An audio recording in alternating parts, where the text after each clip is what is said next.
Hello प्यारे बच्चों, कैसे हो आप सब।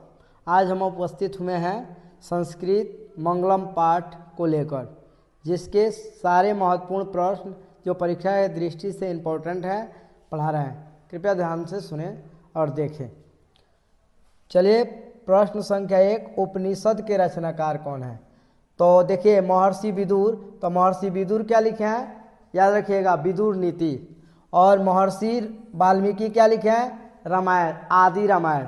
और महर्षि वेद व्यास महाभारत के साथ साथ उपनिषद की रचना किए हैं। तो एक का ऑप्शन होगा महर्षि वेद व्यास। सी कालिदास। कालिदास क्या लिखे हैं, तो रघुवंशम लिखे। प्रश्न संख्या 2, मंगलम पाठ के रचयिता कौन है। तो मंगलम पाठ कहाँ से लिया गया है, मंगलम पाठ लिया गया है उपनिषद से। और उपनिषद के रचयिता कौन है, कौन है जी, महर्षि वेद व्यास। तो इनके रचयिता भी होंगे महर्षि।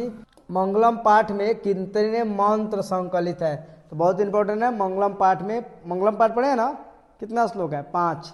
तो 5 श्लोक कौन कौन है वो याद कर लीजिएगा। इसमें 5 श्लोक हैं। अणु से भी छोटा कौन है, अणु से भी छोटा होती है आत्मा, इसलिए इसमें आत्मा मारिएगा। आकाश नहीं होगा, परमात्मा नहीं होंगे, भगवान माने आत्मा अणु से भी छोटा है। किसकी जय हो, सुना है, आरती पूजा में जाते हो, क्या बोलता है, धर्म की जय हो, अधर्म का नाश हो, प्राणियों में सद्भावना हो, सुना है ना। तो आप इससे याद कर लिएगा, किसकी जय हो, तो सत्य की जय हो, सत्य की जय हो। ठीक है, सत्य की जय हो, असत्य का नाश हो। चलिए, बहती नदी कहाँ मिलती है। बहती नदी कहाँ मिलेगी भाई, समुद्र में, नहीं जानते होगा, इतना छोटा छोटा। बहती नदी समुद्र में मिलेंगी। आप डाउट मत रखिएगा कि इस संस्कृत में ही पूछता है, एक का दो का संस्कृत में पूछता है, ज़्यादातर प्रश्न हिंदी में ही पूछते हैं। तो टेंशन मत लीजिएगा, इसको ध्यान में दीजिएगा, इंपॉर्टेंट क्वेश्चन लेकर आए हैं। देखिए, जंतु के हृदय रूपी गुफा में क्या स्थित है, 7 नंबर प्रश्न, तो तत्व स्थित है। ब्रह्मा को प्राप्त करने के विषय में क्या बताया गया है, उपनिषदों में या कंठोपनिषद में। ब्रह्मा को प्राप्त करने के लिए 8 नंबर प्रश्न देखिए। चलिए 8 नंबर प्रश्न देखते हैं। ब्रह्मा को प्राप्त करने के विषय में बताया गया है, किस में बताया गया, इन चारों में किस में बताया गया है। तो ब्रह्मा को प्राप्त करने के लिए कंठोपनिषद में नहीं बताया गया है, कंठोपनिषद में प्रार्थना की गई है। दूसरा, ईश्वरोपनिषद में ब्रह्मा के प्राप्त करने का गुण बताया गया है। देवता लोक का मार्ग किसके प्राप्त होता है, सॉरी प्रश्न 9, देवलोक का मार्ग किससे प्राप्त होता है। तो देवलोक का मार्ग किससे प्राप्त होगा जी, सत्य से प्राप्त होगा। सत्य से क्या प्राप्त होता है, सत्य से आपको क्या प्राप्त होता है। तो सत्य से आपको क्या प्राप्त होगा, पृथ्वी का लोक नहीं, नर्क लोक बिल्कुल नहीं, देवलोक। मृत्यु को वश में कौन कर लेता है, मृत्यु को वश में कौन कर लेता है।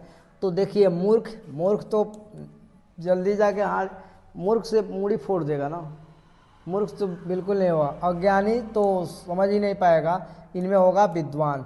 किसकी जय नहीं होती है, वाले में बताए, असत्य का नाश हो। तो देखिए, असत्य की जय नहीं होती है, इसमें सत्य का तो जय होती है, लेकिन इसमें पूछ रहा है नहीं, कितना लोग नहीं देखेगा किसकी जय, फट से मारेगा सत्य, पहले ही दे दिया है, गलती हो जाएगा। प्रश्न को पूरा ऑप्शन सहित जरूर पढ़िए।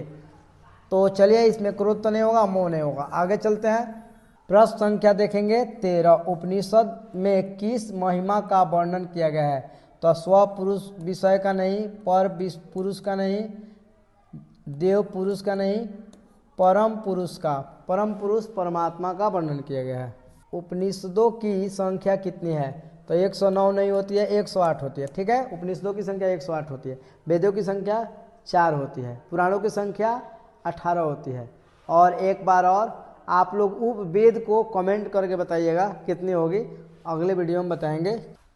आत्मा के गुण रहस्य की किसमें व्याख्या की गई है। तो पहले ही मिल गया, कंठोपनिषद में आत्मा के गुण रहस्यों की वर्णन की गई है। ईश्वर उपनिषद में नहीं, श्वेतांबर में नहीं, मुंडोपनिषद में नहीं। परम परमात्मा की महिमा का वर्णन किसमें किया गया है? परम परमात्मा के वर्णन किसमें किया गया है? तो ईश्वर उपनिषद में। उस ज्ञानी लोग और अज्ञानी लोग में अंतर किसमें बताया गया है? ज्ञानी लोग और अज्ञानी लोग में अंतर किसमें बताया गया है? तो ज्ञानी और अज्ञानी लोगों में अंतर श्वेतवास्वर में किया गया। श्वेतवास्वर यानी अज्ञानी माने काले भैंस, करिया अक्षर भैंस के बराबर, और जो जानते हैं श्वेत, तो अज्ञानी और ज्ञानी का श्वेतांबर। सी है, सत्य का मुख किससे ढका होता है बाबू? चांदी से बिल्कुल नहीं, तांबा से बिल्कुल नहीं, लोहा से बिल्कुल नहीं। हिरण्मयेन पात्रेण सतस्य मुखम, पढ़े ना, सतस्य मुखम। चलिए इंपॉर्टेंट है, आगे चलते हैं। सत्य का खजाना कहाँ होता है? तो सत्य का खजाना आपको कहाँ मिलेगा भाई? पृथ्वी पे तो बिल्कुल नहीं मिलेगा। सत्य देवलोक में माना जाता है कि सब लोग सत्य बोलते हैं। हम लोग में कितना लोग सत्य बोलता है? हम बोलेंगे सब लोग शेयर किया है, बोल दीजिएगा यस, अभी कमेंट पूछे तो। लेकिन शेयर किए हैं इतना कम, ये देख ही रहे हैं। तो प्लीज़ आपको अगर वीडियो अच्छा लगी होगी तो आप कमेंट करके बताइएगा। और इसका आंसर कौन होगा? पृथ्वी लोग तो बिल्कुल नहीं होगा, नर्क लोग में किसी नहीं होगा, इसमें से और इसमें से कौन होगा? आप कमेंट करके बताइएगा। Thank you.